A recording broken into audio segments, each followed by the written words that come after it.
Yeah, my name is Dhungana. I work for Southasia Institute of Advanced Studies in Kathmandu, Nepal.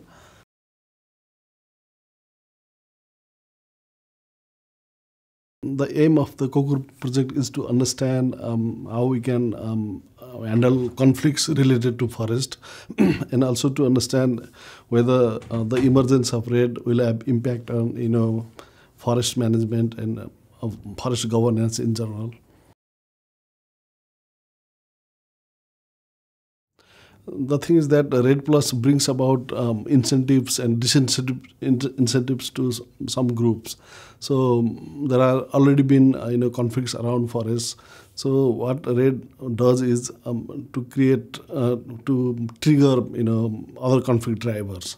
So what we are looking forward is to understand how the conflict could be transformed into the frameworks of cooperation. I'm involved in Nepal, and also I'm engaged in exchanges with other countries, two other countries, Vietnam and Mexico.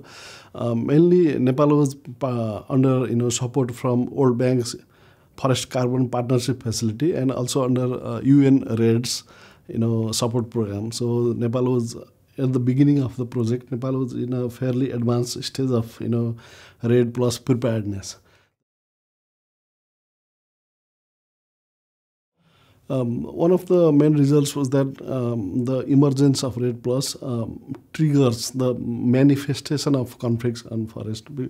There have been Nepal is under community forestry, wherein the government provided rights and entitlements to the local community, but there have been tenure specific problems on tenure where communities, indigenous groups, Dalits, they have been struggling for their rights.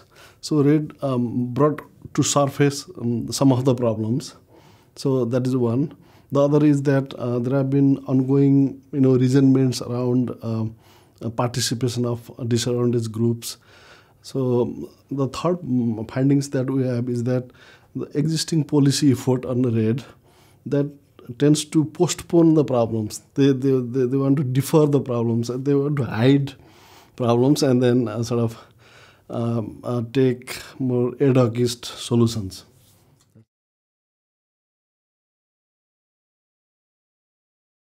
Reaching out to actors is, it is also, you have a track of communicating with, government agencies, movement agencies, NGOs, and activist leaders. So our organization also has had previous communication and lines of contact and coordination with them. That is one of the reasons. And also there is a huge interest over the past few years around REDD Plus. So we also invited them in the beginning, in the inception of the project itself. So we have been continuously engaged with these actors throughout.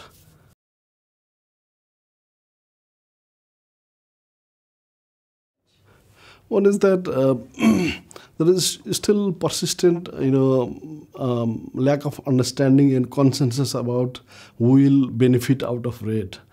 The government has, is intent on holding its power on, forests, because there are sort of contradictory,